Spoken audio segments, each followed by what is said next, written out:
तो नरसिंह परतो नरसिंहो, इतो नरसिंह परतो नरसिंहो, यतो यतो यामि ततो नरसिंह, यतो यतो यामि ततो नरसिंह, बहिर्नरसिंहो हृदये नरसिंहो, बहिर्नरसिंहो हृदये नरसिंहो, नरसिंहमदिं शरणं प्रपद्ये, नरसिंहमदिं शरणं प्रपद्ये, तव कर कमलवरे नखाम् अद्भुत श्रृंगार, ललिता हिरण्यकूटानुप्रेङ्गाम्, केशवधृता नरहरि रूपा, जय जगदीश हरे, जय जगदीश हरे, स्वामी जय जगदीश हरे, तब करे कमल वरे नखाम अद्भुत श्रृंगार, ललिता हिरण्यकशिपु तनुभृङ्गाम्, केशवधृता नरहरि रूपा, जय जगदीश हरे, जय जगदीश हरे, स्वामी जय जगदीश हरे, जयो नरसिंहदेव नरसिंहदेव नरसिंहदेव, जयो नरसिंहदेव, जयो प्रहलाद महाराज प्रहलाद महाराज, जय प्रहलाद महाराज, जयो लक्ष्मी नरसिंह, जयो लक्ष्मी नरसिंह, लक्ष्मी नरसिंह, जयो लक्ष्मी नरसिंह, जय जय प्रभुपाद प्रभुपाद प्रभुपाद, जय जय प्रभुपाद, जय जय गुरुदेव गुरुदेव गुरुदेव, जय जय गुरुदेव, नित्य गौर हरि बोल हरि बोल हरि बोल, नित्य गौर हरि बोल। सर्वविघ्ननाशक नरसिंह भगवान की जय। भक्त शिरोमणि प्रहलाद महाराज की जय। हरि बोल हरि बोल माता जी, बहुत सुंदर आपने गाया। हरि बोल माता जी। आप हरे कृष्ण प्रभु जी, धन्यवाद प्रणाम। सभी भक्त को धन्यवाद प्रणाम। माता जी को धन्यवाद प्रणाम। हाँ, हरे कृष्णा। हरे कृष्णा प्रभु जी बोलते हरे कृष्णा सभी भक्तों को, हरे कृष्ण। भक्तों को धन्यवाद प्रणाम। हरे कृष्णा। भगवान के नाम जप में होने वाले 10 अपराध। पहला, भगवान नाम के प्रचार में संपूर्ण जीवन समर्पित करने वाले महाभागवतों की निंदा करना। शिव ब्रह्मा आदि देवों के नाम को भगवान नाम के समान अथवा उससे स्वतंत्र समझना। तीसरा, गुरु की अवज्ञा करना अथवा उन्हें साधारण मनुष्य समझना।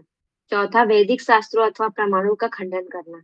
पांचवा, हरे कृष्णा महामंत्र के जप की महिमा को काल्पनिक समझना। छठवां, पवित्र भगवान नाम में अर्थवाद का आरोप करना। सातवां, नाम के बल पर पाप करना। आठवां, हरे कृष्णा महामंत्र के जप को वेदों में वर्णित एक शुभ सकाम कर्म कांड के समान समझना। नौवां, अश्रद्धालु व्यक्ति को हरि नाम की महिमा का उपदेश करना। 10वां, भगवान नाम के जप में पूर्ण विश्वास न होने वाले इसकी इतनी अगाध महिमा श्रवण करने पर भी भौतिक आसक्ति बनाए रखना। भगवान नाम का जप करते समय पूर्ण रूप से सावधान न रहना भी अपराध है। प्रत्येक वैष्णव भक्त को चाहिए कि इन 10 प्रकार के अपराधों से सदा बच के रहे, ताकि श्री कृष्ण के चरण कमलों में प्रेम शीघ्र सीख प्राप्त हो, जो मनुष्य जीवन का परम लक्ष्य है। हरे कृष्णा। सभी भक्तों को धन्यवाद प्रणाम। धन्यवाद, बहुत सुंदर, धन्यवाद। हरे कृष्णा से भक्तों को धन्यवाद। हरे कृष्ण माता जी, दंडवत प्रणाम। हरे कृष्ण प्रभु जी, धन्यवाद प्रणाम। हरे कृष्ण। सभी भक्तों को दंडवत प्रणाम। सभी भक्त को हरे कृष्णा। आपके चरणों में कोटि कोटि दंड प्रणाम प्रभु जी और माता जी, दंड प्रणाम। माता जी, हरे कृष्णा। हरे कृष्णा से भक्त के चरणों में मेरे दंडवत प्रणाम। हरे कृष्णा। गुरु जी के चरणों में मेरा दंडवत प्रणाम।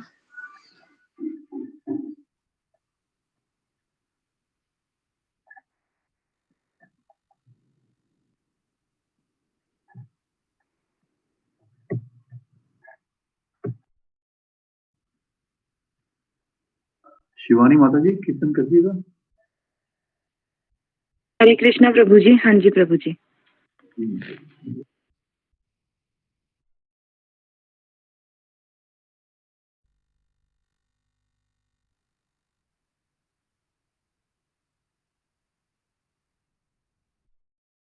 हरे कृष्णा प्रभु जी, दंडवत प्रणाम। सभी भक्तों के चरणों में दंडवत प्रणाम। जय राधे जय कृष्णा। एक सेकंड, सॉरी।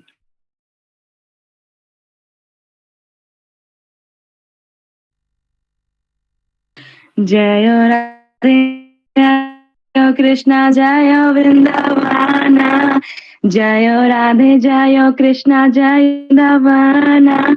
श्री गोविंद गोपीनाथ मदन मोहना।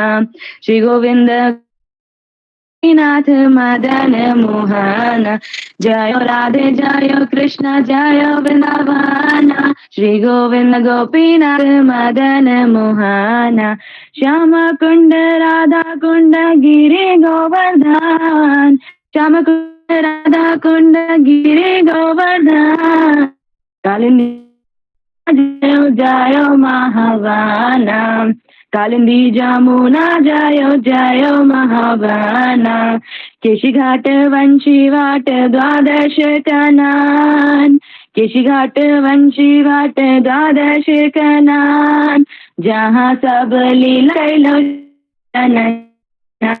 जहाँ सब लीला कैलो श्री नारायण। यशोदा जय जय गोपाल। यशोदा जय जय गोपाल। जय धेनुवस्तगान। आदि जय जय धेनुवस्तगान। जय वृषभानु जय कीर्तिदा सुंदरी। जय वृषभानु जय कीर्तिदा सुंदरी। जय पूर्णमासी जय अभिरानगारी। जय पूर्णमासी जय अभिरानगारी। जय जय गोपेश्वर वृंदावन माजा। जय जय गोपेश्वर वृंदावन माजा। जय जय कृष्ण सखा बटु द्विज राजा। जय जय कृष्ण सखा बटु द्विज राजा।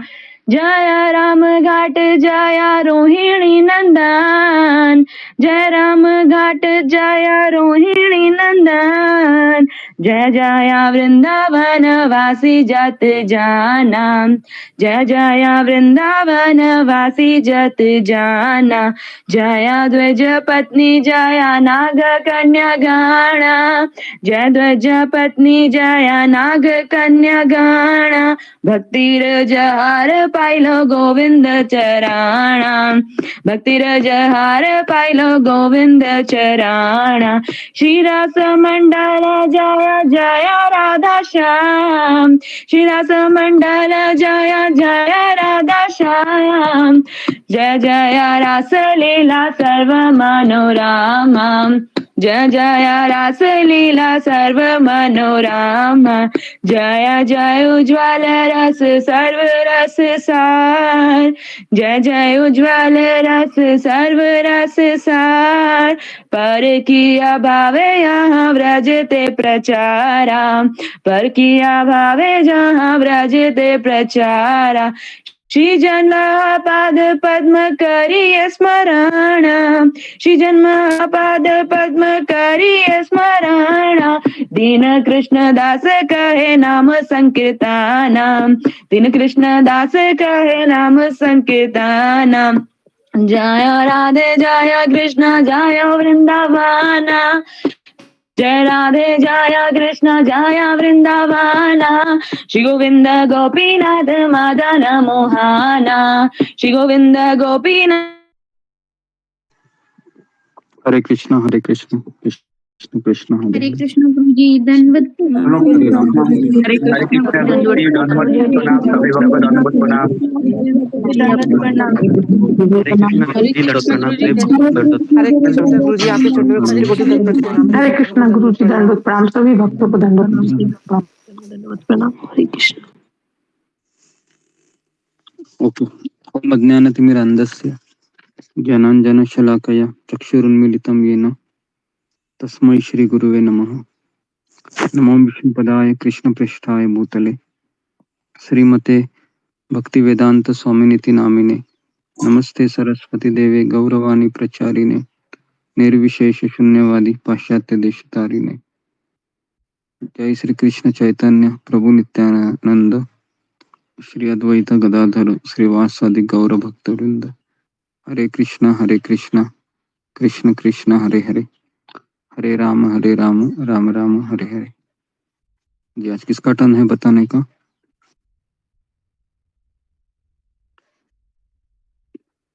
हरे कृष्णा गुरु जी, दंडवत प्रणाम।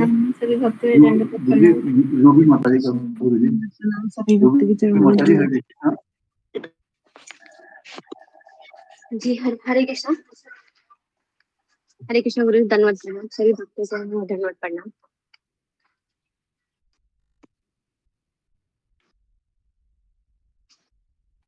हरे कृष्णा, सभी भक्तों को दंडवत प्रणाम। हरे कृष्णा,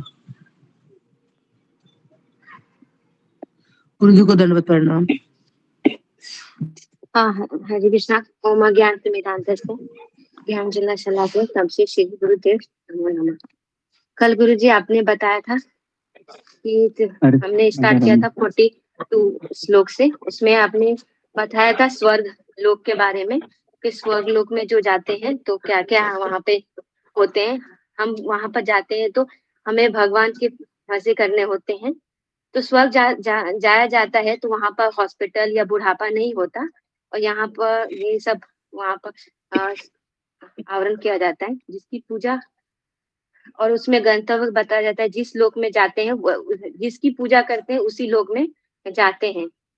जिसकी आप पूजा करेंगे उस गंतव्य पर आपको जाने का अवसर प्राप्त होता है। और अल्प ज्ञान बताया था आपने उसमें कि अल्प ज्ञान क्या होता है। जिसको सब कुछ पता होते हुए भी वे काम करते हैं उसको अल्प ज्ञान करते हैं। स्वर्ग लोग जाने के लिए कुछ स्टेशन होते हैं जिसको जाया जाता है। ये कुछ स्टेशन होती है, जैसे कि आपने एग्जांपल देके बताया था कि जैसे कि हमें मथुरा जाना है तो हमें कौन कौन से स्टेशन पार करने होते हैं, वैसे ही यहाँ पर स्वर्ग लोग भी जाने के लिए स्टेशन होते हैं।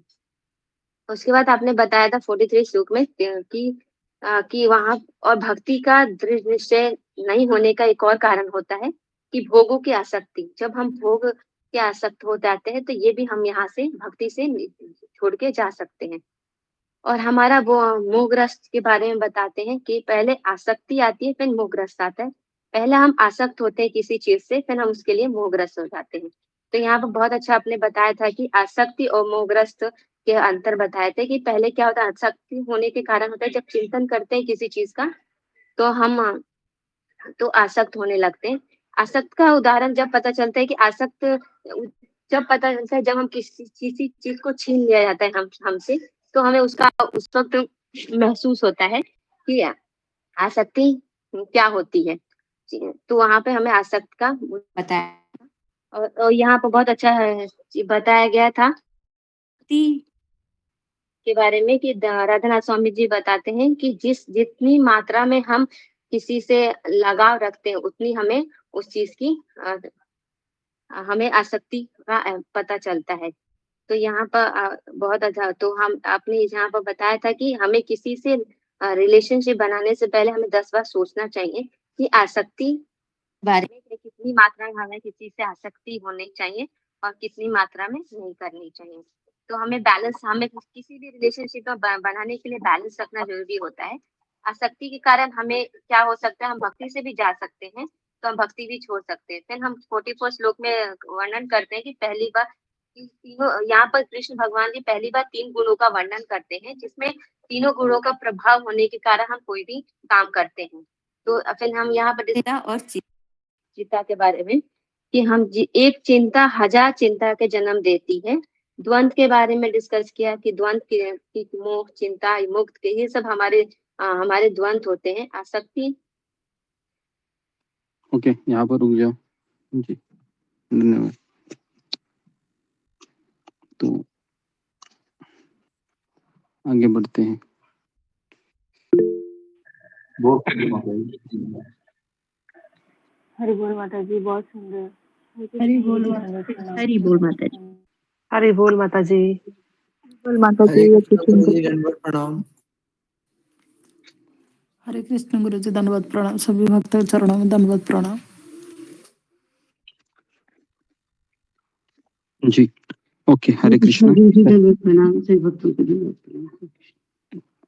सारे भक्तों का स्वागत है। तो दूसरे अध्याय का हम कौन से श्लोक पर आए थे? अशोक चावला प्रभु 46 हो गया था गुरु जी, 47 करना है जी। 47 श्लोक है, तो पढ़िए इसको अशोक चावला जी। गुरुदेव दंडवत प्रणाम गुरु जी। कर्मण्येवाधिकारस्ते मा फलेषु कदाचन मा कर्मफल हेतुः मा ते संगस्तु अकर्मणि।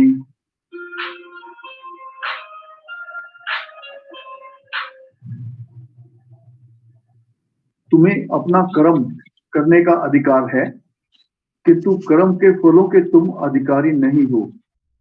तुम न तो कभी अपने आप को अपने कर्मों के फलों का कारण मानो, न ही कर्म न करने में कभी आसक्त हो। तात्पर्य यहाँ पर 3 विचारणीय बातें हैं: कर्म यानी कि स्वधर्म, विकर्म तथा अकर्म। कर्म स्वधर्म वे कार्य हैं जिनका आदेश प्रकृति के गुणों के रूप में प्राप्त किया जाता है। अधिकारी की सम्मति के बिना किए गए कर्म विकर्म कहलाते हैं, और अकर्म का अर्थ है अपने कर्मों को न करना। भगवान ने अर्जुन को उपदेश दिया कि वह निष्क्रिय न हो, अपितु फल के प्रति आसक्त हुए बिना अपना कर्म करे। कर्म फल के प्रति आसक्त रहने वाले को भी कर्म फल के प्रति आसक्त रहने वाला भी कर्म का कारण है। इस तरह वह ऐसे कर्म फलों का भोक्ता होता है। जहां तक निर्धारित कर्मों का संबंध है, वे 3 उप श्रेणियों के हो सकते हैं, यथा नित्य कर्म, आपातकालीन कर्म तथा इच्छित कर्म। नित्य कर्म फल की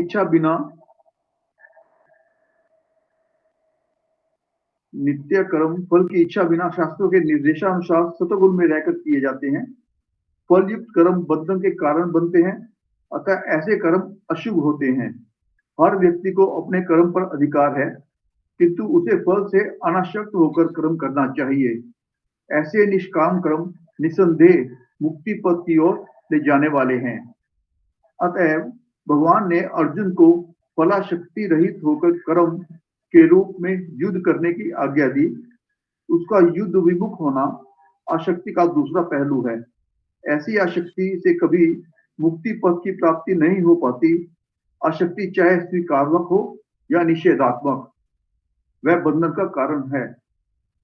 अकर्म पापमय है, अतः कर्तव्य के रूप में युद्ध करना ही अर्जुन के लिए मुक्ति का एकमात्र कल्याणकारी मार्ग था। धन्यवाद गुरु जी। हरे कृष्णा। माफ करना, बीच में सॉरी जी, वो फोन आ रहा था प्रभु जी का। धन्यवाद। ओके जी, तो ये बहुत ही इम्पोर्टेंट श्लोक है, तो आज हम इसी के ऊपर चर्चा करेंगे डिटेल में जी। तो गीता में 700 श्लोक है, और भगवद गीता का हर एक श्लोक अगर हम अपने जीवन में एक श्लोक भी फॉलो करें, केवल एक श्लोक, तो भी हम बहुत शांतिपूर्वक जीवन जी सकते हैं। तो उन्हीं श्लोकों में से ये एक इम्पोर्टेंट श्लोक है। ये श्लोक सबको पता है, भारत में इस श्लोक की बहुत चर्चा होती है, लेकिन इस श्लोक का इसका माइक चालू है। मुक्त चुंडक, आपका माइक हमेशा ऐसे ही रहता है, आपका ध्यान नहीं होता है। गलती गुरु जी। अभी तो ये जो 47 श्लोक है, कर्मण्यवाधिकार रस्ते मा फलेषु कदाचन। तो इस श्लोक में केवल आपको मैं 4 चीजें बताऊंगा, है ना। अगर आज थोड़ा हम डिटेल में इसमें चर्चा करेंगे, और श्रील प्रभुपाद जी के हर एक तात्पर्य के हर एक शब्द के ऊपर हम चिंतन भी करेंगे।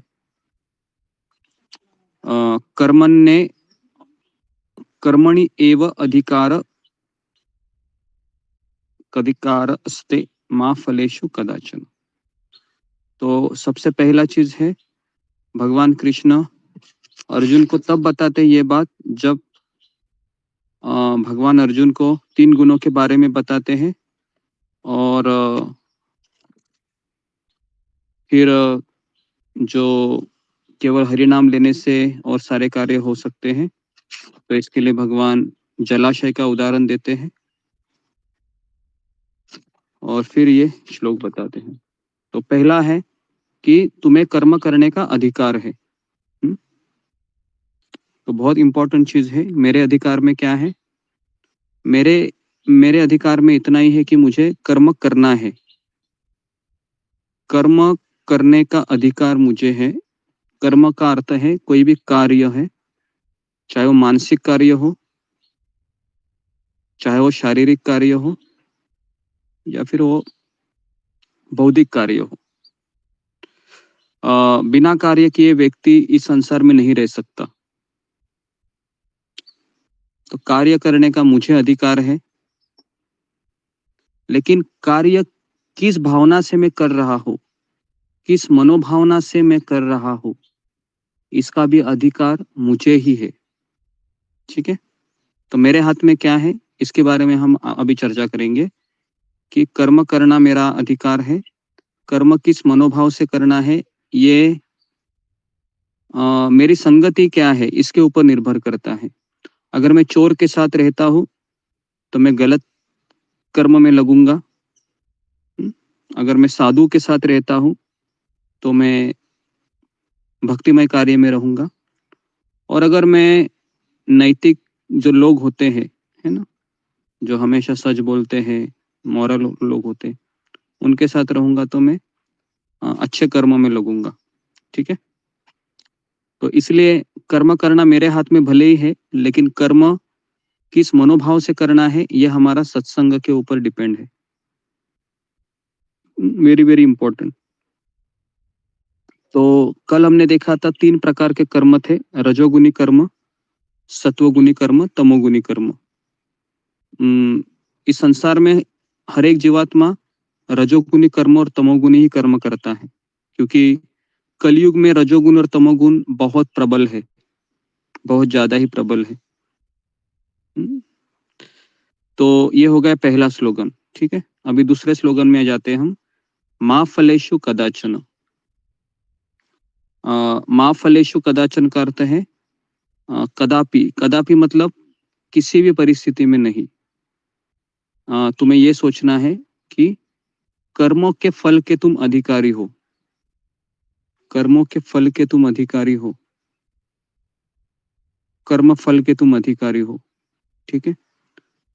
भगवान कहते हैं कि ये तुम्हारा अधिकार नहीं है। जी। तो कर्म करने का मुझे अधिकार है।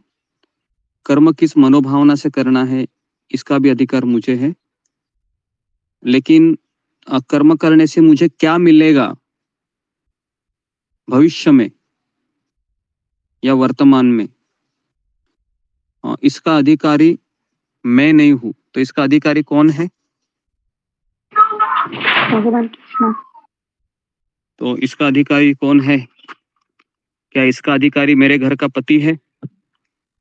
क्या इसका अधिकारी मेरा जो गांव का मुखिया है, या फिर भारत का प्रधानमंत्री है, या फिर देवी देवता है ना? और आगे तो नहीं जा सकता हूं।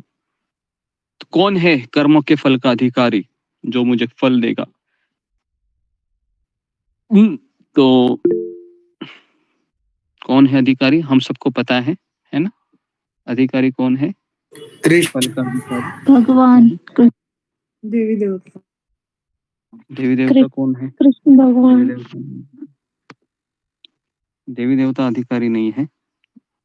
हालांकि देवी देवताओं को भी फल भगवान कृष्ण ही देते हैं। ठीक है? तो कर्म फल के अधिकारी कौन है ना? जी जी जी जी जी, जी। ओके।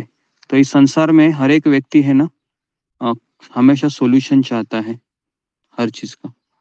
तो इसके लिए वो कर्मों के फल का एक्चुअली फल प्राप्त नहीं है ना, हमारे कर्म का हमें प्राप्त नहीं होता है। तो वो फल के लिए हम अलग अलग जगह पर चले जाते हैं।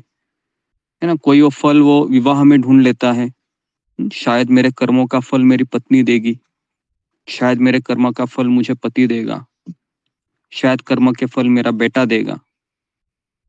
तो इस तरीके से फल के अधिकारी वह सोचते हैं कि ये शायद हो सकते हैं, है ना।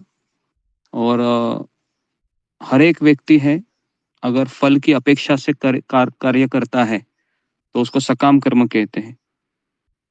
अगर वो फल की अपेक्षा के बिना कार्य करेगा तो उसको निष्काम कर्म कहते हैं। लेकिन अगर व्यक्ति कर्म के फल के अधिकारी व्यक्ति को समझेगा, जो कृष्ण है, तो उसको भक्तिमय कर्म कहेंगे।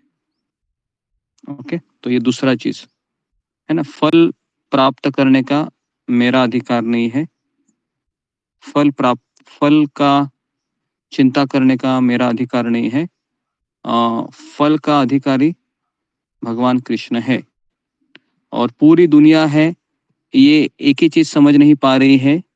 माँ के गर्भ से इस संसार में प्रवेश करने से लेके जब उसका अंतिम दिन होता है बुढ़ापे का, उस अंतिम दिन तक वो एक चीज ही नहीं समझ पाता है कि कर्म करने का मुझे अधिकार था, वो मैंने किया, लेकिन कर्म के फलों के लिए मैंने जिंदगी भर क्रोध, लोभ, है ना, या ईर्ष्या, ये सब व्यक्त करते हुए जिया। क्योंकि मैं जिंदगी भर इसी चीज को नहीं समझा कि कर्म का फल का अधिकारी भगवान श्री कृष्ण है, लेकिन जिंदगी भर में अलग अलग लोगों को ताने देते देते जिया। ओके जी, तो ये हो गया दूसरा स्लोगन। तीसरा स्लोगन अभी हम जाएंगे।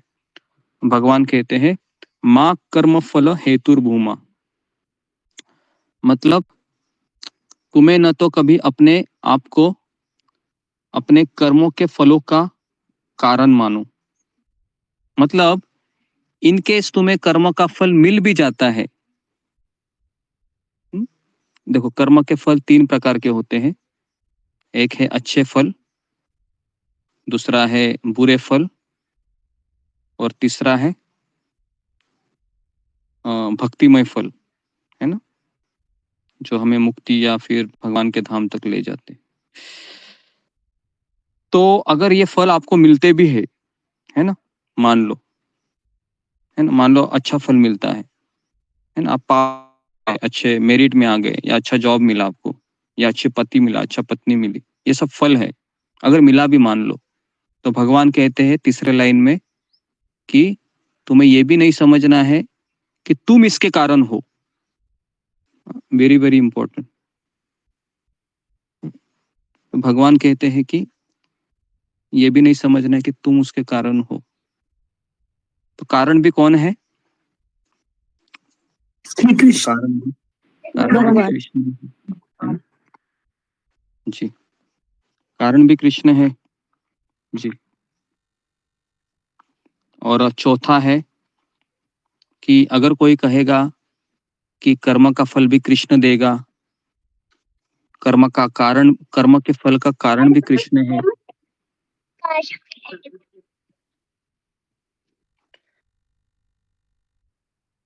तो अगर कोई चौथा व्यक्ति कहेगा, नहीं, चौथा स्लोगन है कि एक कोई व्यक्ति कह सकता है कि फल भी देने वाला कृष्ण है, फल देने का कारण भी कृष्ण ही है, तो मैं काम क्यों करूं फिर? तो भगवान चौथी लाइन में कहते हैं कि कर्म न करने में भी कभी आसक्त ना हो, मतलब माते संगोस्त्व कर्मणि। इसका अर्थ है कि तुम्हें आलसी नहीं बनना है, कोने में जाकर बैठना नहीं है कि मैं कर्म ही नहीं करूंगा, क्योंकि फल देने वाला भी कृष्ण है, और फल का जो कारण है वह भी कृष्ण है ना। और कृष्ण मुझे दिखाई नहीं दे रहा है, ना मुझे कृष्ण सुनाई दे रहा है, बस कृष्ण एक श्रद्धा का विषय मात्र है मेरे लिए, है ना। तो इसलिए काफी लोग इस श्लोकों को समझना काफी कठिन हो जाता है, क्योंकि ये श्लोक श्रद्धा का विषय है। ओके जी, तो इस पे किसी को प्रश्न है? फिर मैं आगे तात्पर्य में चला जाता हूँ जी। जो 4 चीजें मैंने बताई, क्लियर है?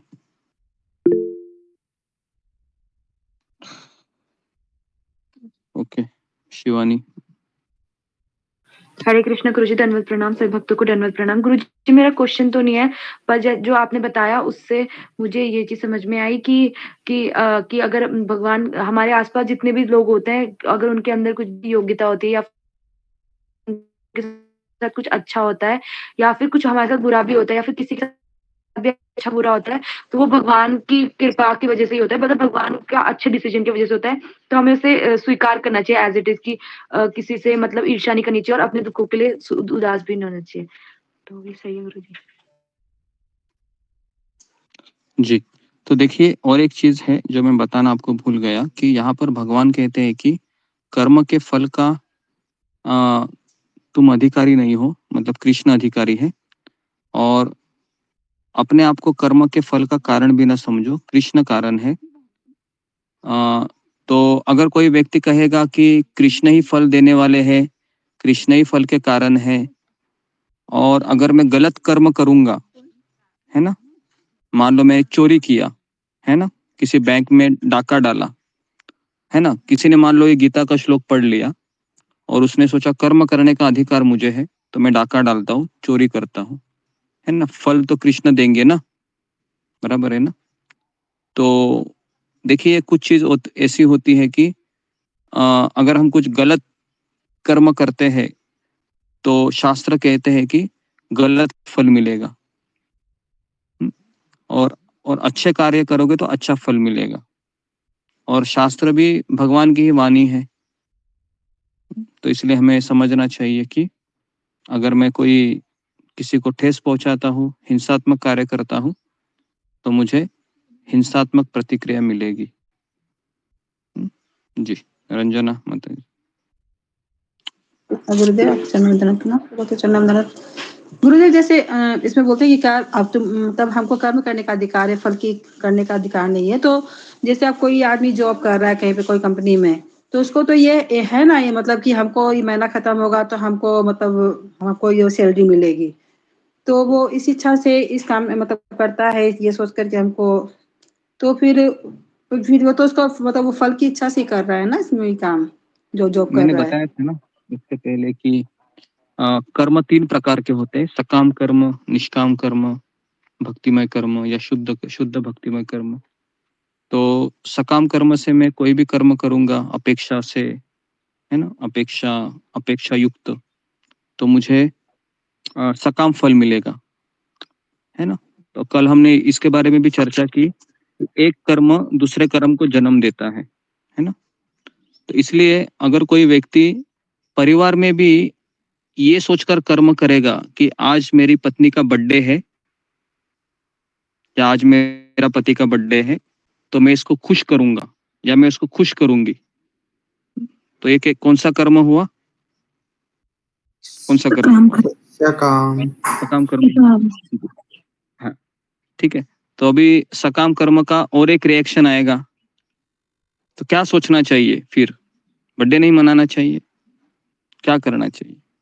तो हमें ये समझना चाहिए कि ये जीवात्मा है, मेरे साथ रह रहा है, मेरी एक जिम्मेदारी है, तो भगवान का अंश होने के नाते मैं इसको थोड़ा सा विश करूं ताकि ये भक्ति में प्रेरित हो, है ना। तो ये सोचना चाहिए, तो फिर वो भक्तिमय कर्म होगा।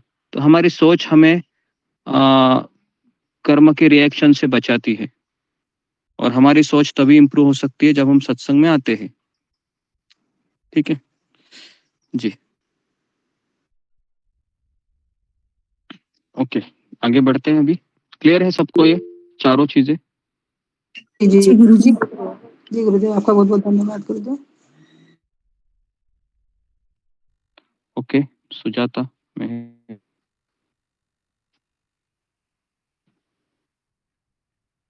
बताना है जी। प्रियंका सहगल। गुरुजी, मैंने तो श्लोका पढ़ने के लिए हैंड रेज करा। अभी तक तात्पर्य नहीं हुआ। ओके, तो कर्म करने का अधिकार है, समझ लीजिए। फल के अधिकार नहीं, फल के, देखिए फल का अर्थ ये नहीं केवल कि है ना, हम जब भी फल ये शब्द को पढ़ते हैं तो हमें क्या दिखाई देता है सामने? आम का फल, है ना, या संतरे का फल, बराबर है, यही फल सामने दिखते हैं, लेकिन वो इन फलों की बात नहीं कर रहे कृष्ण। समझ में आ रहा है? कृष्ण उस फल की बात कर रहे हैं जो हम इस संसार में इसलिए ही आए हैं।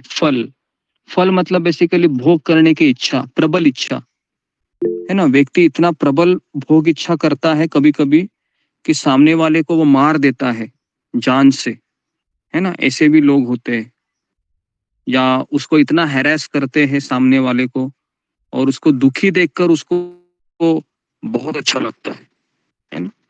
तो ऐसे क्रूर कर्म भी होते हैं, है ना। लेकिन इसके फल कैसे होते हैं? फल बहुत भयानक होते हैं। ओके, कोई कहेगा कि अरे ये तो इतना बड़ा दुष्ट व्यक्ति है, लेकिन इसके पास गाड़ी है, बंगला है, सरकारी नौकरी है ना, सब मजे में चल रहा है, लेकिन उसका अगला जन्म है वो बहुत ही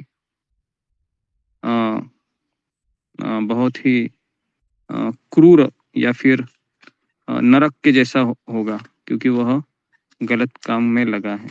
ठीक, तात्पर्य भी अभी हम जाते हैं। गुरुदेव यही तो लोग, एक मिनट गुरुदेव यही तो लोग सोचते नहीं है ना कि हम जो कर्म कर रहे हैं तो उसका फल हमें कभी मतलब कभी भी मिल सकता है। वो ये सोचते हैं कि किसने देखा है अगला जन्म, किसने देखा है, जो होगा सो होगा। वो मतलब उनको ज्ञान ही नहीं होता है, मतलब कि जो वेद शास्त्र में लिखा हुआ है बारे में। ओके जी, तो 3 प्रकार के कर्मों के बारे में चर्चा की गई है। पहला है कर्म मतलब स्वधर्म। स्वधर्म का अर्थ है हमारे नियामक कर्म। उसके भी कैटेगरी है। एक है हमारे कुछ पारिवारिक कर्तव्य होते हैं जो मैंडेटरी होते हैं, करने पड़ते हैं, और कुछ कर्म होते हैं जो हमारे आत्मा के रिलेटेड होते हैं, जैसे सवय पुंसाम परो धर्मो यतो भक्ति अधोक्षजे, है ना। तो भक्ति करना ये आत्मा का मूल कर्म है। ठीक है। स्वधर्म 2 प्रकार के होते हैं ना, हमने लास्ट पैराग्राफ में ही पढ़ा था। एक होता है भौतिक और दूसरा होता है आध्यात्मिक। तो दूसरा है विकर्म। विकर्म का अर्थ है जो शास्त्रों में जो परहेज है उसकी अवहेलना करके कर्म करना, जैसे मांस खाना, नशा करना, जुआ खेलना। तो ये सब विकर्म में आता है ना, विकर्म, है ना। तो 90% कलयुग में लोग विकर्म ही करते हैं। कलयुग का स्वभाव है कि अगर कोई व्यक्ति मांस नहीं खाएगा तो उसको लोग आश्चर्य के रूप में देखते हैं कि सब ठीक है, उस ऐसा देखते हैं जैसे गलत कर रहा है। बराबर है ना? कोई दारू बियर ये सब नहीं पी रहा है तो उनको लगता है कि सही में आपका पुत्र बहुत भाग्यवान है कि उसको गलत व्यसन नहीं है, क्योंकि नॉर्मल है अभी ये सब चीजें, है ना। तो इस तरीके से विकर्म में। तीसरा है अकर्म। अकर्म का अर्थ है कि ऐसे कर्म करना जिससे मुझे कोई प्रतिफल प्राप्त ना हो, मतलब भक्तिमय कर्म। ठीक है। तो ये 3 कर्मों में किसी को डाउट है या क्लियर है?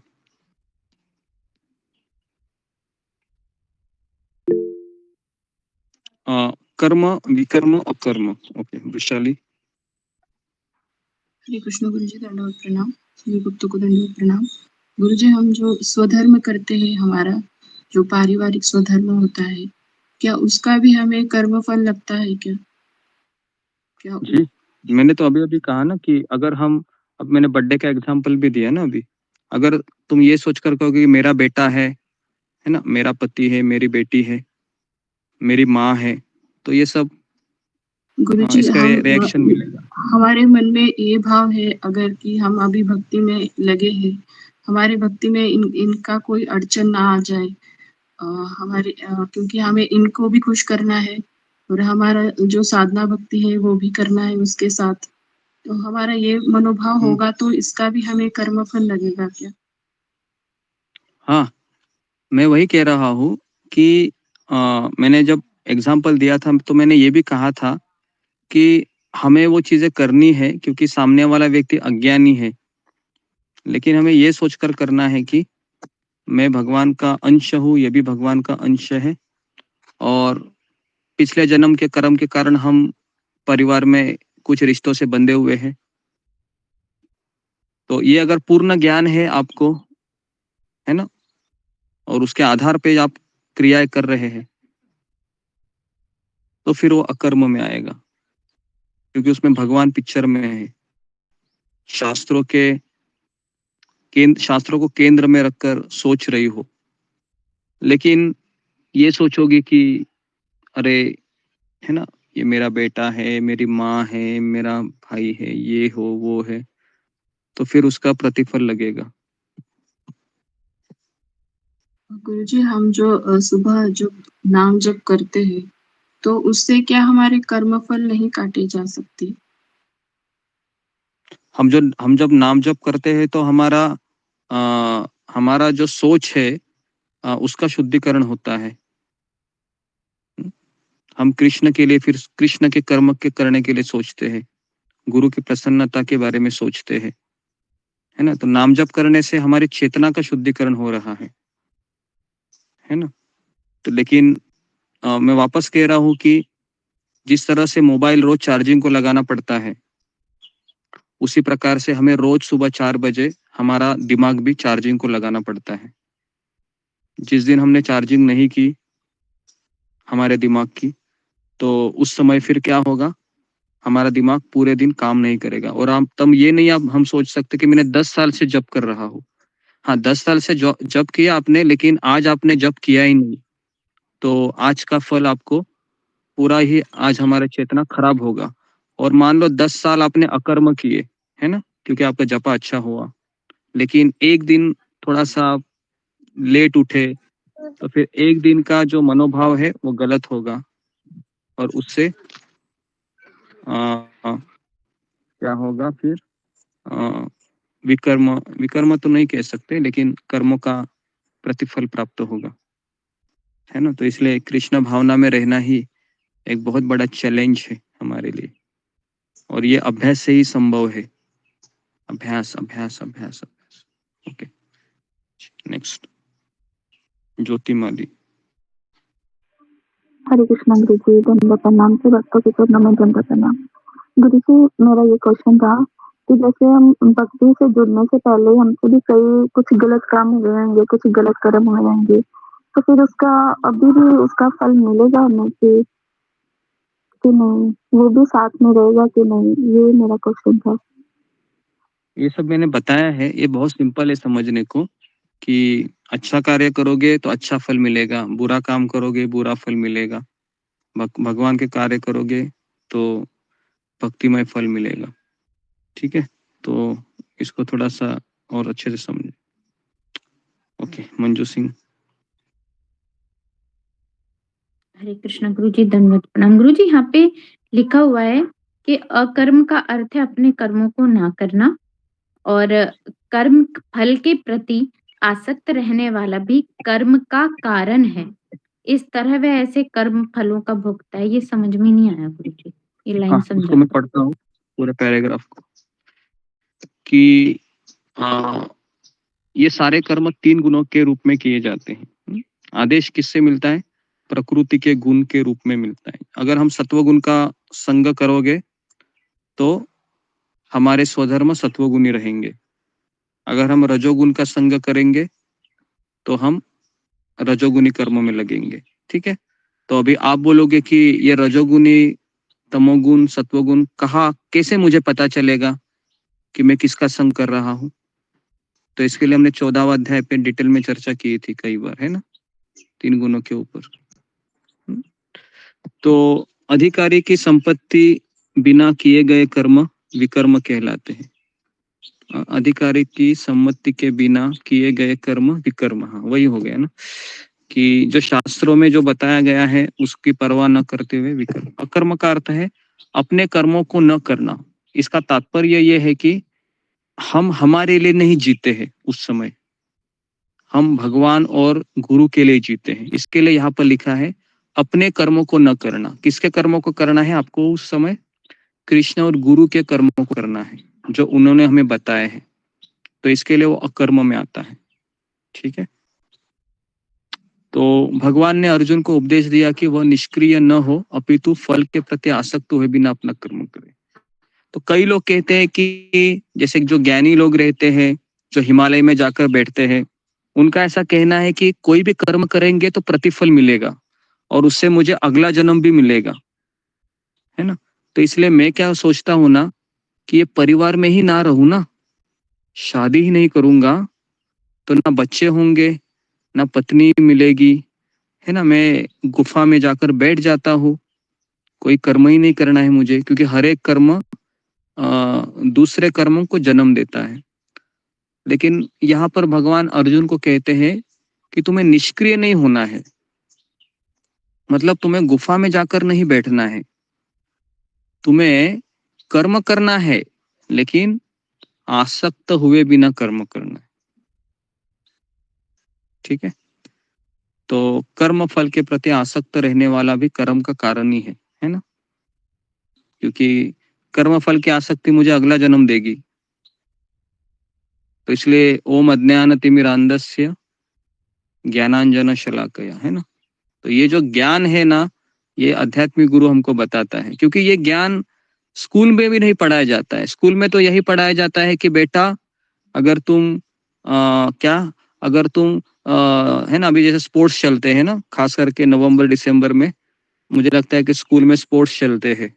उस समय पता है ना, अगर रनिंग रेस में तुम पहले आओगे तो क्या मिलेगा, गोल्ड मेडल मिलेगा, बराबर है। 2 नंबर आएगा तो सिल्वर मेडल मिलेगा, 3 नंबर आएगा तो तुमको सर्टिफिकेट, ब्रॉन्ज मेडल, है ना। जी, आपको बोला क्या मैं बोलने को, मैं बोल रहा हूँ ना। तो ये नंबर 1, नंबर 2, नंबर 3 ऐसे प्राइज होते हैं, बराबर है। तो अभी मुझे बताइए कि स्कूल में हमको क्या पढ़ाया जाता है कि कुछ अपेक्षा लेके। अभी देखो, अगर बच्चों को ये नहीं बताएगा कि तुम फर्स्ट आएगा तो ट्रॉफी नहीं मिलेगी तुमको, या ट्रॉफी मिलेगी, तो वो ज्यादा दौड़ेगा, बराबर है। दौड़ेगा कि नहीं, उसको अगर ट्रॉफी दिखाई देगी तो देखो गोल्डन ट्रॉफी मिलेगी तो दौड़ेगा। और उसको अगर ये बोलेंगे कि कर्मों के फल से आसक्त न होकर तुम दौड़ लगाओ बिना किसी अपेक्षा से, तो दौड़ेगा क्या? दौड़ेगा वो दौड़ेगा ही नहीं। वो बोलेगा कि छोड़ो, कौन दौड़ेगा, है ना, मेरा क्यों, मैं, है ना, मेरा खून को कितना मैं गर्म क्यों करूं, ऐसा सोचेगा वो। तो इसलिए ये जो ज्ञान है ना, ये हम आध्यात्मिक गुरु के संपर्क में आने से ही मिलता है ना। हम जब इस्कॉन में आए थे तो मुझे तो ये भगवद गीता मैंने जब पहली बार मैंने पढ़ने को लिया था, मुझे याद है 2004 में 2003 में, तो मुझे भगवद गीता के तात्पर्य का एक लाइन भी मुझे समझ में नहीं आता था, अभी भी नहीं आ रहा है ना, अभी भी सीख रहा हूं मैं।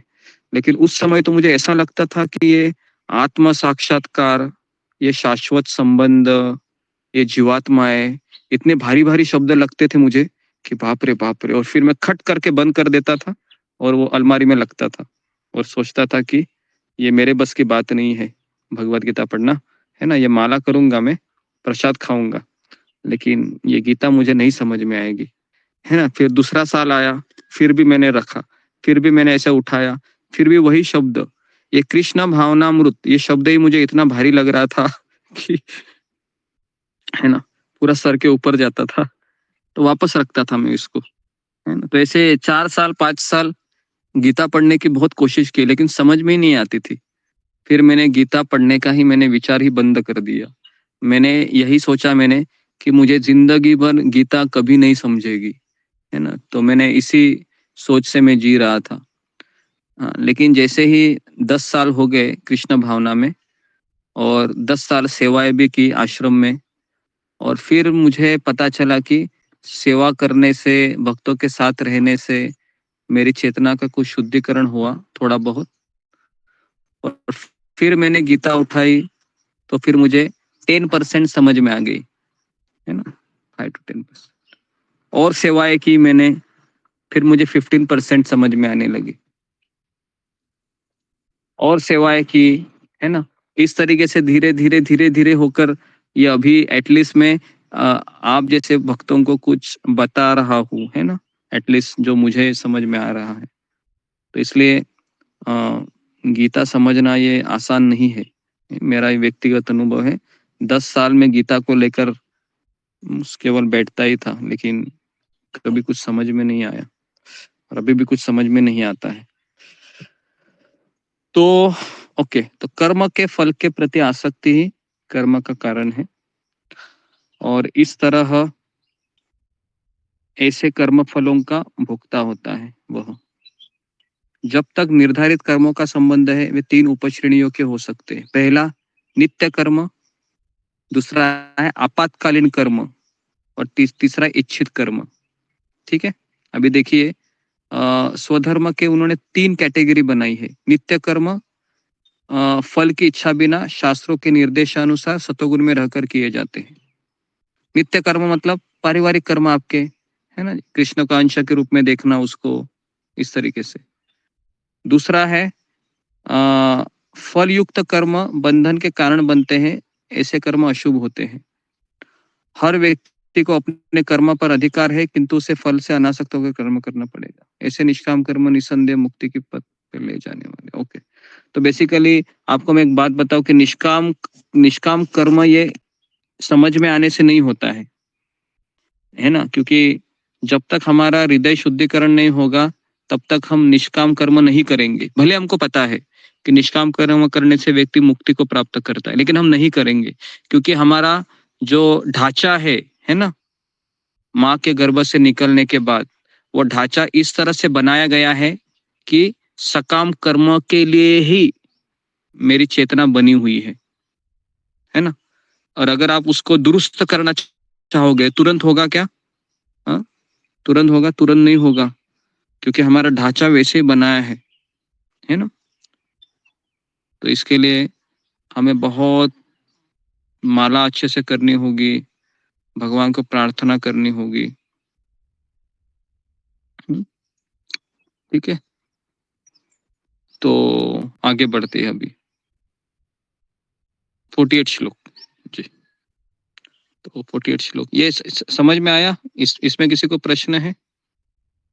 जो अभी चर्चा की कुछ प्रश्न है, क्योंकि ये श्लोक बहुत जी गुरुजी। प्रश्न है तो फिंगर रेस कीजिए। रेखा भंडारी। हरे कृष्णा गुरुजी, दंडवत प्रणाम। गुरुजी, वो आपातकालीन कर्म वो क्या होता है? इमरजेंसी कर्म मतलब तुम्हारे बेटे का एक्सीडेंट हो गया, क्या करोगी? हॉस्पिटल में बैठना पड़ेगा ना। इमरजेंसी आपातकालीन कर्म, इमरजेंसी कर्म है ना। कुछ कोरोना हो गया मुझे, तो इमरजेंसी कर्म। कोई मर गया, बैठने जाना होगा, इमरजेंसी कर्म। ठीक है जी। मुनि कुमारी। और ये हरे कृष्ण गुरुजी, दंडवत प्रणाम। और ये तीसरा में क्या बताया आपने? एक नित्य कर्म, आपात कर्म, और तीसरा इच्छित कर्म। इच्छित कर्म मतलब जो हमारे 3 गुणों के प्रभाव से जो हमारे वासनाएं, हमारी इच्छाएं हैं हमारे भीतर, है ना। जैसे किसी को व्हाट्सएप चलाना है, फेसबुक चलाना है, ये कौन सा कर्म में आता है? इच्छित कर्म। ठीक है। और ये स्वधर्म 2 प्रकार के होते हैं, तो भौतिक कर्म बोले, और दूसरा कौन था? दूसरा आध्यात्मिक बताया ना मैंने, उस समय मैंने बताया था ना वो चार्ट, बताया कि नहीं? सबको चार्ट पता है? मैंने चार्ट आपको खोल के दिखाया था। स्वधर्म के श्लोक में बताया था जी गुरुजी। याद है ना? तो मैंने उसमें एक्सप्लेन किया था कि स्वधर्म में 2 प्रकार के होते हैं ना, वर्णाश्रम ड्यूटी, है ना। और फिर उसमें भी 2 कैटेगरी होती है, एक होते सकाम और दूसरा होता है निष्काम, और दूसरा होता है आध्यात्मिक कर्म जो गुरु और कृष्ण की प्रसन्नता के लिए करते हैं। जी ओके ओके। अशोक चावला। जी गुरुदेव, धन्यवाद गुरुजी। गुरुजी, आपने कहा अकर्म जो है वो भक्तिमय कर्म होते हैं, और यहाँ लिखा हुआ है प्रभुपाद जी ने अकर्म पापमय है। अकर्म पापमय है, ये प्रिंटिंग मिस्टेक रहे, उसको भूल जाओ आप। एक्चुअली वो अकर्म नहीं हो, विकर्म है वो, ठीक है। विकर्म पापमय होते हैं, नहीं, प्रिंटिंग मिस्टेक है जी। धन्यवाद। ओके जी, ओके, तो आगे बढ़ते हैं जी। श्लोक क्रमांक 48 पढ़ो प्रियंका से। धन्यवाद गुरु जी। योगस्थ करो कर्माणि संग त्यक्ता धनंजय सिद्ध सिद्ध्यो समो भूत्वा समत्व योग उच्यते। हे अर्जुन, जय अथवा पराजय की समस्त आसक्ति त्याग कर स्वभाव से अपना कर्म करो, ऐसी समता योग कहलाती है। तात्पर्य, कृष्ण अर्जुन से कहते हैं कि यह योग में स्थित होकर कर्म करे। और योग है क्या? योग का अर्थ है सदैव चंचल रहने वाली इंद्रियों को वश में रखते हुए परम तत्व में मन को एकाग्र करना। और परम तत्व कौन है? भगवान ही परम तत्व है। और चूंकि वे स्वयं अर्जुन को युद्ध करने के लिए कह रहे हैं, अतः अर्जुन को युद्ध के फल से कोई सरोकार नहीं है। जय या पराजय कृष्ण के लिए विचारणीय है। अर्जुन को तो बस श्री कृष्ण के निर्देशानुसार कर्म करना है। कृष्ण के निर्देश का पालन ही वास्तविक योग है और इसका अभ्यास कृष्ण भावनामृत नामक विधि द्वारा किया जाता है। एकमात्र कृष्ण भावनामृत के माध्यम से ही स्वामित्व भाव का परित्याग किया जा सकता है। इसके लिए उसे कृष्ण का दास या उनके दासों का दास बनना होता है। कृष्ण भावनामृत में कर्म करने की यही एक विधि है जिससे योग में स्थित होकर कर्म किया जा सकता है। अर्जुन क्षत्रिय है, अतः वह वर्णाश्रम धर्म का अनुयायी है। विष्णु पुराण में कहा गया है कि वर्णाश्रम धर्म का एकमात्र उद्देश्य विष्णु को प्रसन्न करना है। सांसारिक नियम है कि लोग पहले अपनी तुष्टि करते हैं, किंतु यहाँ तो अपने को तुष्ट न करके कृष्ण को तुष्ट करना है। अतः कृष्ण को तुष्ट किए बिना कोई वर्णाश्रम धर्म का पालन कर भी नहीं सकता। यहाँ पर परोक्ष रूप से अर्जुन को कृष्ण द्वारा बताई गई विधि के अनुसार कर्म करने का आदेश है। हरे कृष्णा गुरुजी, धन्यवाद, प्रणाम।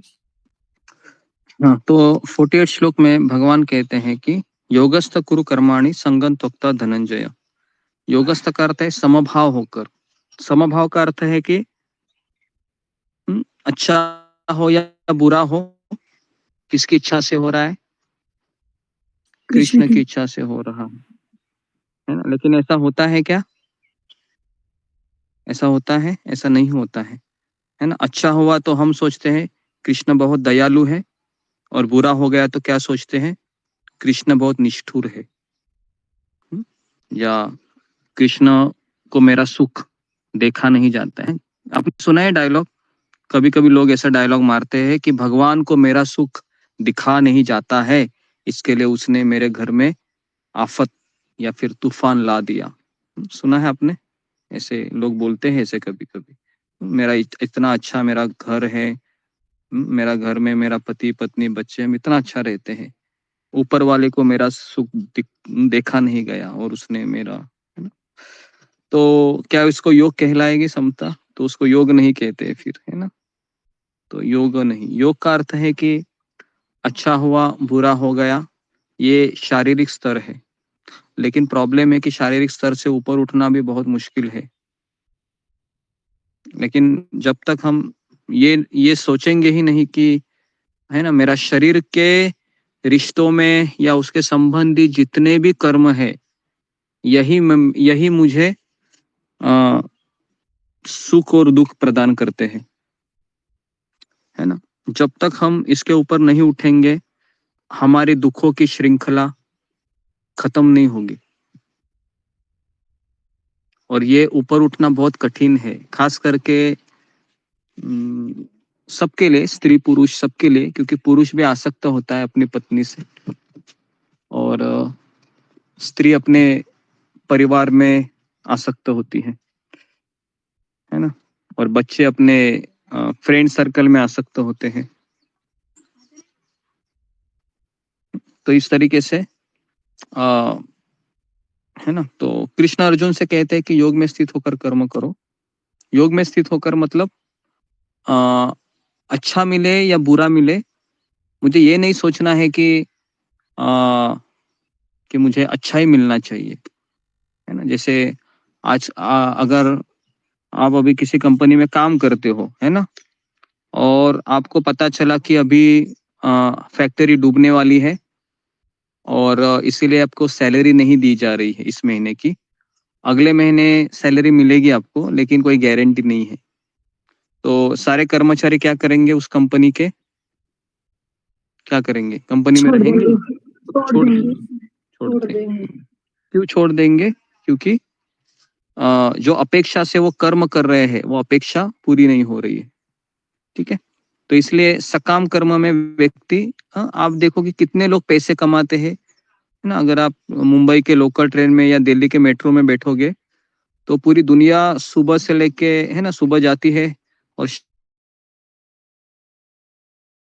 को वापस आती है ना। और उनके जीवन में आप देखोगे, उनका चेहरे को देखो आप, शाम को जब जाते हैं ना बेचारे, कोई सुख नहीं है, सब ऐसे ही, है ना, ऐसे क्या बोल सकते हैं उसको, ऐसे ही, है ना, मोरोस चेहरा लेके घर जाते हैं, है ना। और है ना, पत्नी जब उसका स्वागत करती है कि कुछ लाए मार्केट से, तो क्या बोलता है, सैलरी नहीं हुई अभी तक, है ना। ये उसका पहला रीजन होता है। या दूसरा बोलता है सैलरी खत्म हो गई है ना। फिर वो उस पत्नी का भी मुंह टेढ़ा हो जाता है और पति भी बोलता है इसको तो पैसे ही चाहिए मेरे, है ना, एक गिलास पानी नहीं ला के देगी, पहले आते ही मुझे पूछ रही है क्या लाए क्या करके, है ना।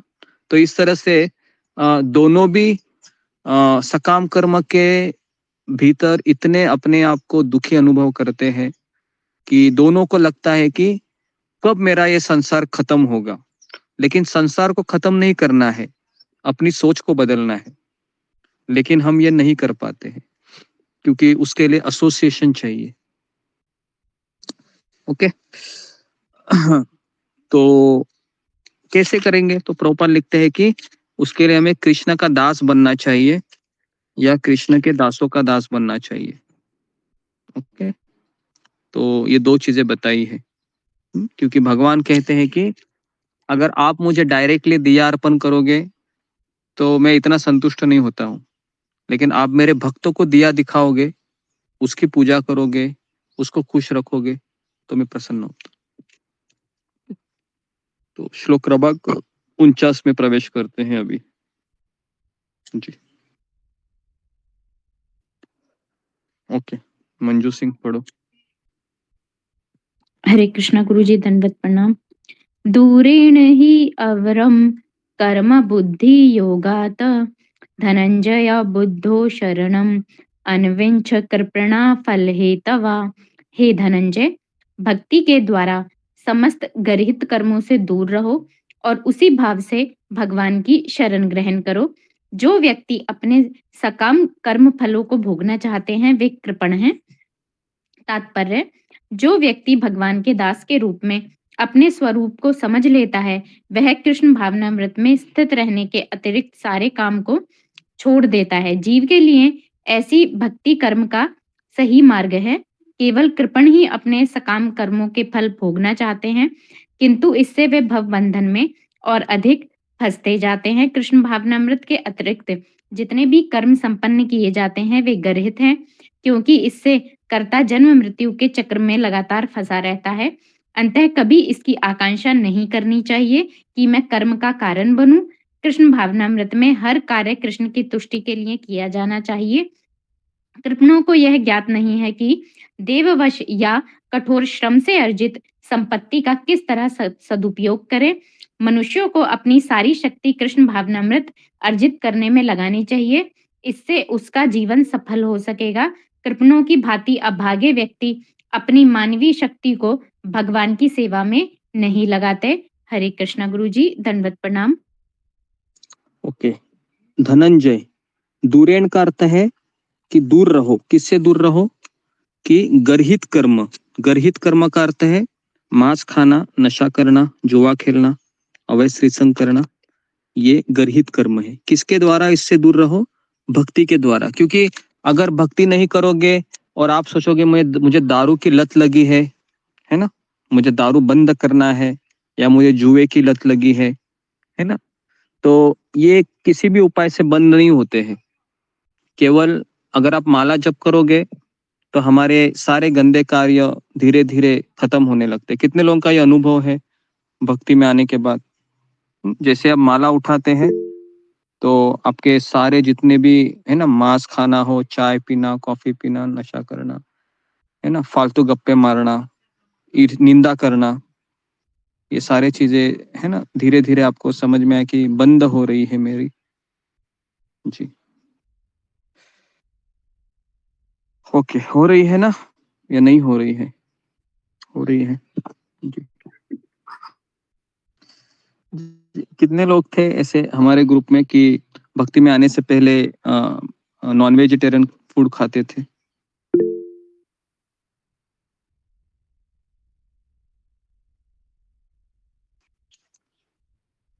ऑलमोस्ट बहुत भक्त रहेंगे, क्योंकि मैक्सिमम भक्ति में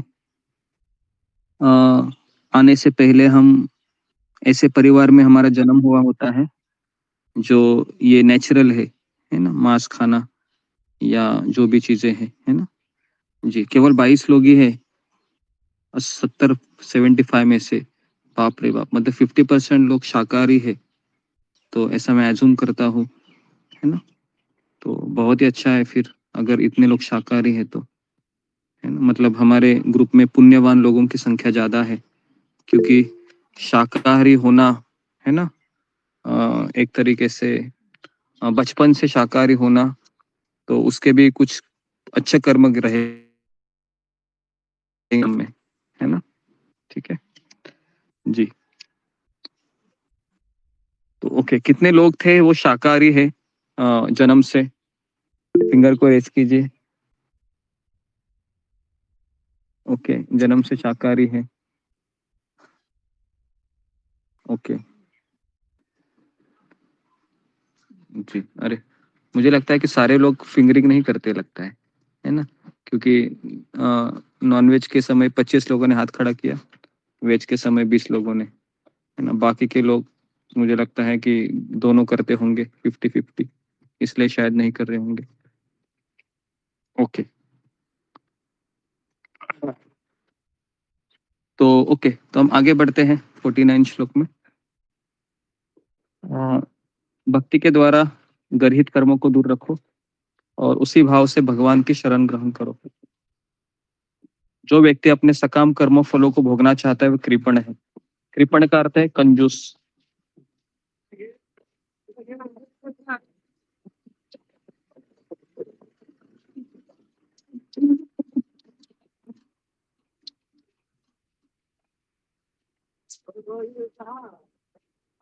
तो कृपण का अर्थ है कंजूस। कंजूस का अर्थ क्या है? तो आपको एक कंजूस की स्टोरी बताओ मैं, आपने सुनी होगी कंजूस व्यक्ति की स्टोरी, सुनना है? सुनाता हूँ। जी जी गुरुजी। हाँ हाँ ओके जी, कंजूस व्यक्ति की स्टोरी सुनाता हूँ आप। और एक तब तक आया है, सामने ही जा रहा है, नहीं तो मेरा पैर के ऊपर से जाएगा, पहले मुझे रख दो। ओके तो जी, तो एक बात बता, एक आपने स्टोरी सुनी होगी कंजूस व्यक्ति की, तो एक बार उसकी है ना, तो जी, तो एक बार उसके घर में है ना लोग आए थे पैसे मांगने के लिए, है ना, ब्राह्मण आए थे खास करके। तो उसने अपने पत्नी को कहा कि कहो कि है ना, मेरे पति है वो घर में अचानक चल बसे है ना, क्योंकि अगर तुम ये कारण दोगी तो वो बिना कुछ कहे चले जाएंगे। तो पत्नी ने कहा कि मैं ऐसे झूठ कैसे बोलूं? तो नहीं नहीं नहीं, पैसे बचाने के लिए सब कुछ करना पड़ेगा, जाओ दरवाजे के पास जाकर कहो ब्राह्मणों को कि मैं मर गया हूँ, है ना। तो इस तरीके से वो जो पत्नी है वो जाकर कहती है कि मेरे पति गुजर गए हैं अभी अभी, तो पैसे मैं नहीं दे सकती। तो सारे ब्राह्मण कहते हैं कि अरे आपके पति गुजर गए हैं तो हम अंतिम क्रिया भी करते हैं, है ना। तो तो पत्नी ने कहा कि ठीक है, मैं जरा आपको बताती हूँ, आप थोड़ा यहाँ पर रुकिए। तो पति को जाकर कहते हैं कि वो अंतिम क्रिया करना चाहते हैं आपकी। तो तो पति कहता है कि ठीक है, तो अभी मुझे क्या करना होगा? तो अगर चोरी पकड़ी गई तो फिर और डांट मिलेगी और ज्यादा पैसा देना पड़ेगा। तो कहो कि ठीक है, तो अंतिम क्रिया कीजिए करके, है ना। तो ब्राह्मण ने कहा कि अंतिम क्रिया करने के लिए 100 रुपए लगेगा, है ना, सामान लाना होगा ना। तो है ना, तो पत्नी को उसने बताया था कि 1 रुपया भी नहीं देना है, लेकिन बार्गेनिंग करके 1 रुपया तक आ गए, है ना।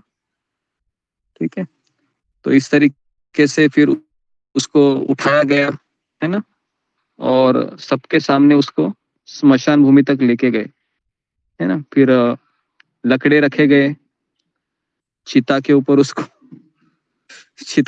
सुलाया गया, है ना। और पत्नी सोच रही थी कि मेरा पति जैसा इस संसार में कोई नहीं होगा। 1 रुपया भी नहीं छोड़ रहा है ना। उसके लिए चिता के ऊपर बैठ गया, है ना। और जैसे ही, है ना, अभी ब्राह्मणों को भी पता था कि असल में हो क्या रहा था, है ना, क्योंकि ब्राह्मण भी उसी गांव के थे। तो एक ब्राह्मण ने फिर अग्नि जलाई, है ना, लकड़ी को। और जैसे ही वह चिता को जलाने ही वाले थे लकड़ी को, है ना, तो तुरंत वह जो व्यक्ति था कंजूस, वो तुरंत चिता के ऊपर से कूदी मारकर कहता है, अरे मैं मरा ही नहीं, मैं तो जिंदा हूँ, है ना। और ये सारा ड्रामा है भगवान वैकुंठ लोक से देख रहे थे, और इतनी जोर से हंसते हैं, है ना। तो लक्ष्मी जी कहती है कि ये आप किसको देखकर हंस रहे हैं? तो लक्ष्मी जी को पूरा कहानी सुनाते हैं नारायण भगवान। कहते हैं कि देखो, कंजूस की हद होती है ना, अपना जान तक वो खेल जाता है ना 1 रुपया देने के लिए। तो इसको कंजूस कहते हैं।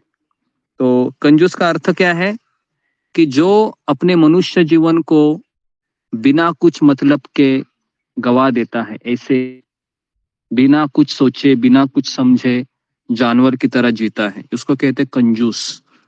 समझ में आ रहा है?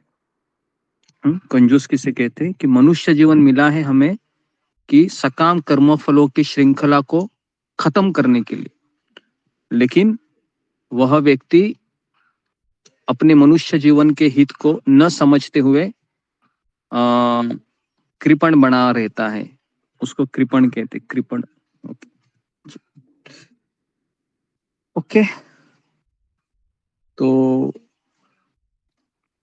जी, तो इसका तात्पर्य है, मैं कल लेता हूँ, तो यहाँ पर मैं रुकता हूँ। किसी का कुछ प्रश्न है तो फिंगर को रेस कीजिए।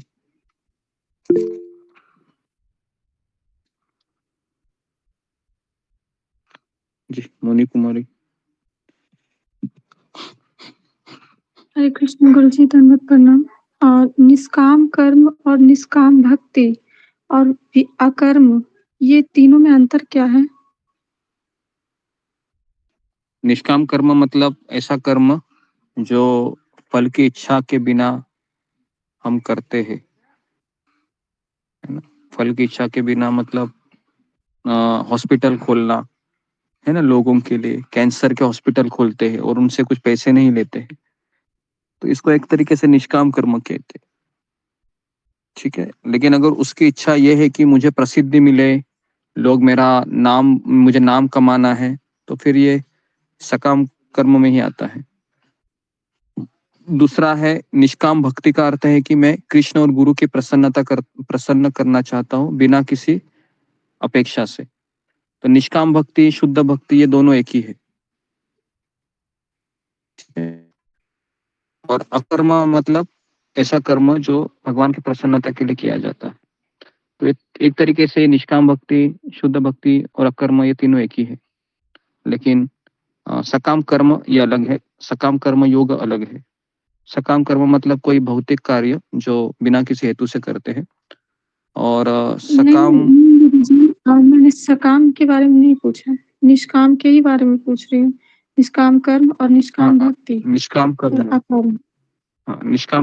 निष्काम कर्म अलग है और निष्काम कर्म योग अलग है।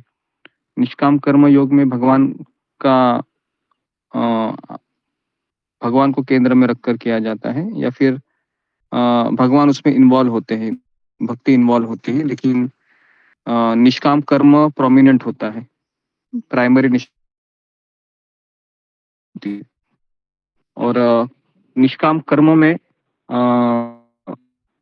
होता है, लेकिन वो बिना अपेक्षा से किया जाता है। आवाज आपकी कट रही है गुरुजी। मेरी आवाज सुनाई दे रही थी सबको अभी? जी थोड़ा कट रहा है। आवाज कट रही है। कृष्ण कृष्ण हरे हरे, हरे राम राम राम हरे हरे। अभी आ रही है आवाज? हरे कृष्ण हरे कृष्ण हरे कृष्ण। हरे गुरुजी।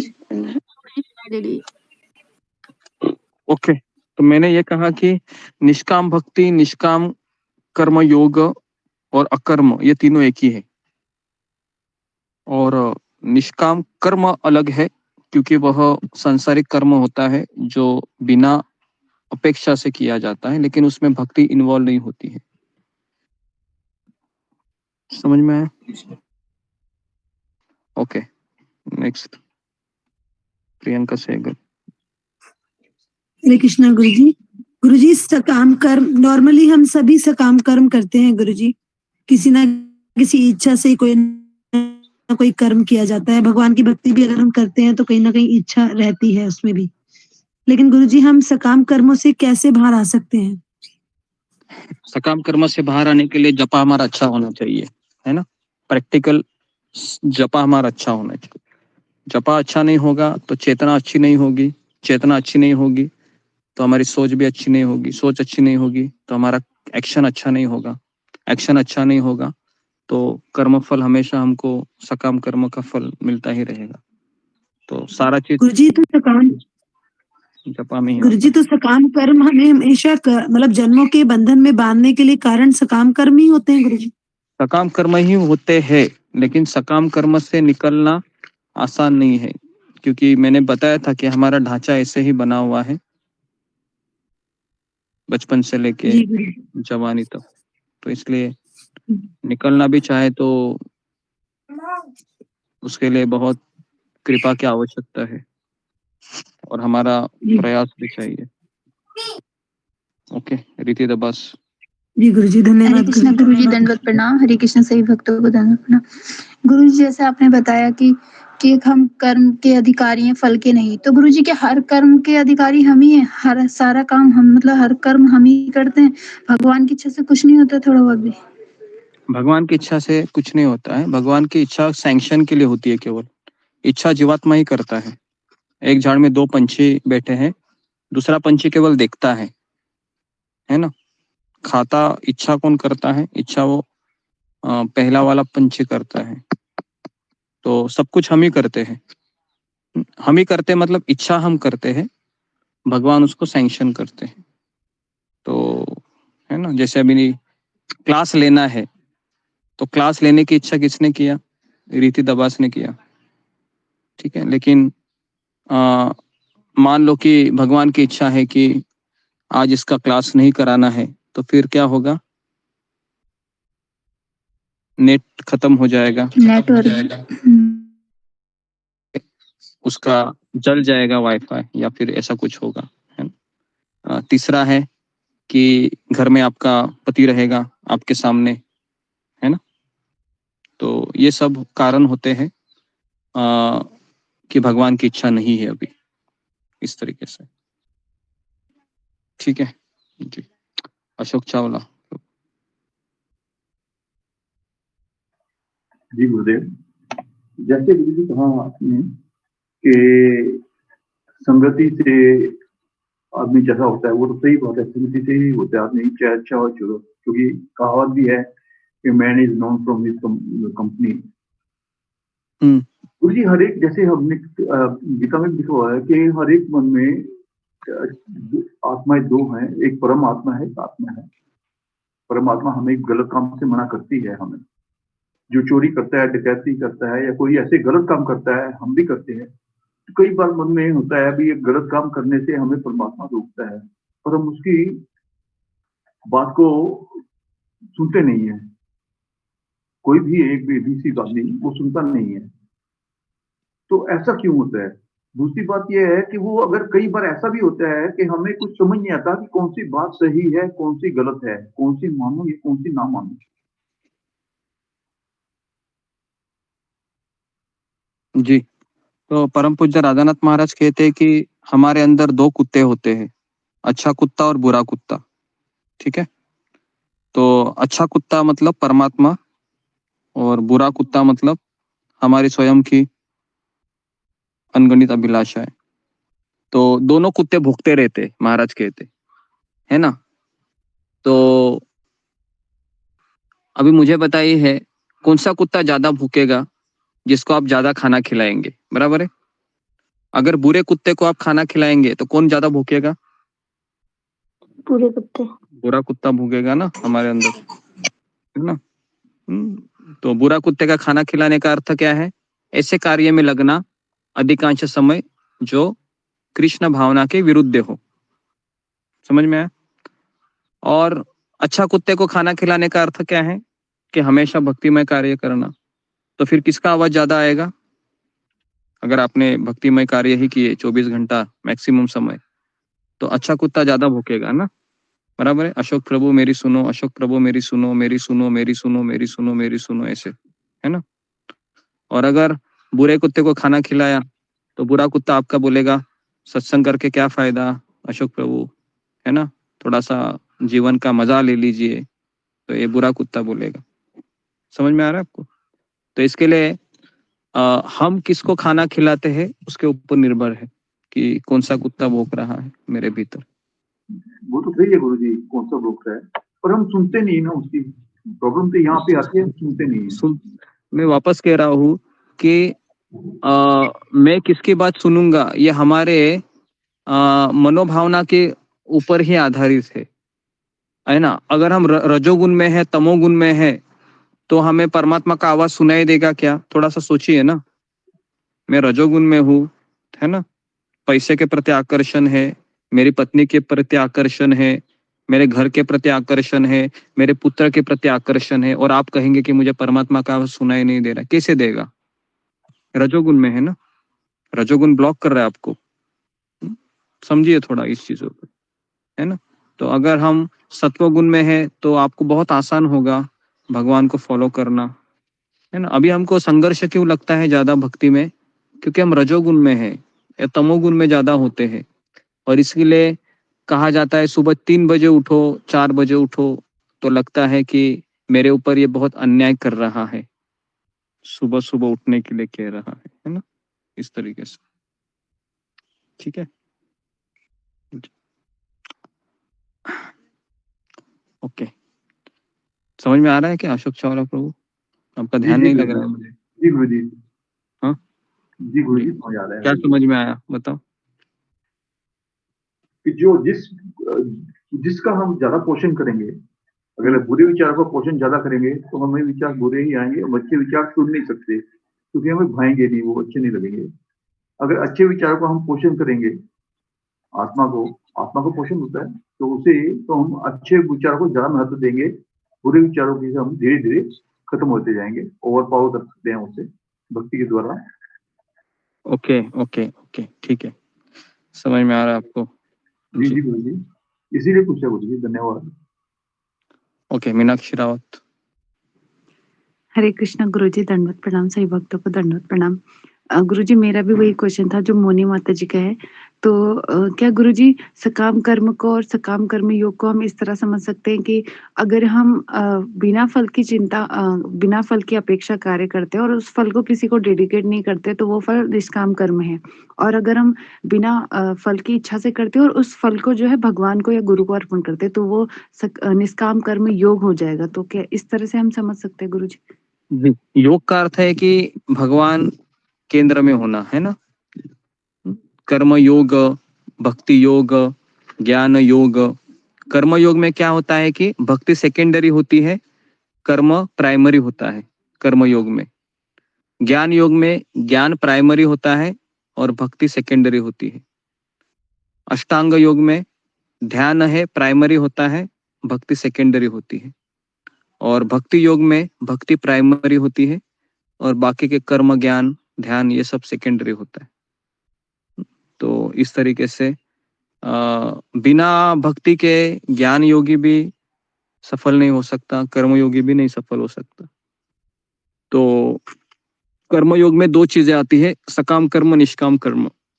और एक बार गौरांग प्रभु कह रहे थे कि हमारे इस्कॉन में भी 90% लोग सकाम कर्म योगी ही है, क्योंकि जैसे हमारे जीवन में कुछ हो जाता है तो हम तुरंत क्वेश्चन रेज करते हैं कि भगवान ने मेरे जीवन में क्या किया, तो सकाम कर्म।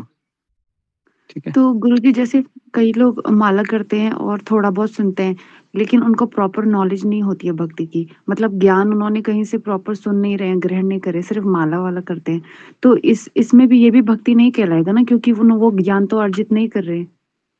नहीं, ऐसा नहीं है, भक्ति नहीं कहलाएगा, वो भक्ति ही कहलाती है, लेकिन पूर्ण ज्ञान न होने के कारण उनकी भक्ति है वह कनिष्ठ अधिकारी के स्तर पर होती है। क्योंकि नाम जप तो कर रहे हैं ना, नियम पालन कर रहे हैं, है ना, गुरु से दीक्षा ले रहे, शिक्षा ले रहे हैं, लेकिन ज्ञान नहीं है, है ना। कभी कभी हाँ, काफी भक्त हमारे ग्रुप में है जो कहते हैं कि हम गीता क्लास सुनने के बाद भी हमारे ध्यान में कुछ नहीं रहता है। कितने लोग ऐसे हैं हमारे ग्रुप में, फिंगर को रेज कीजिए। गीता क्लास सुनने के बाद भी है ना, ध्यान में नहीं रहता है सारी चीजें, है ना, छू मंतर हो जाती है जो। ओके, अरे बहुत लोग हैं मुझे लगा कि 4-5 ही होंगे जी। ओके, बहुत लोग हैं, बाप रे बाप रे। ओके जी जी, तो ध्यान नहीं रहता है, कोई बात नहीं, ध्यान नहीं रहता है तो भी कोई बात नहीं। प्रभुपाद कहते हैं कि आपको पता नहीं है कि आपने 4 दिन पहले कौन सी सब्जी खाई थी खाने में, लेकिन आपका पोषण तो हो गया ना, पेट भर गया ना आपका। तो वैसे ही है, ये भी ऐसे ही है कि अभी आपने 1 घंटा सुना, भले आपको पता चले ना चले, लेकिन आपके आत्मा का पोषण हो गया है ना 1 घंटा। तो इसके लिए आप निश्चिंत रहिए, ऐसा मत सोचिए कि मैं यहाँ पर ऐसे ही आ रहा हूँ। ठीक है, ओके। तो धीरे धीरे समझेंगी। मैंने अपना उदाहरण दिया, मुझे 10 साल में गीता समझ में आई, सोचिए, तो उससे तो आप भाग्यवान लोग हैं, थोड़ा थोड़ा समझ में तो आ रहा है। ठीक है, ओके। तो अभी हम यहाँ पर विराम देते हैं। आप सबका बहुत बहुत धन्यवाद। हरे कृष्णा हरे कृष्णा कृष्ण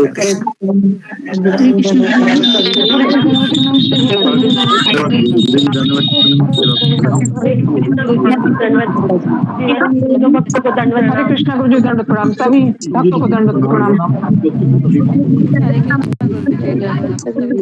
प्रणाम।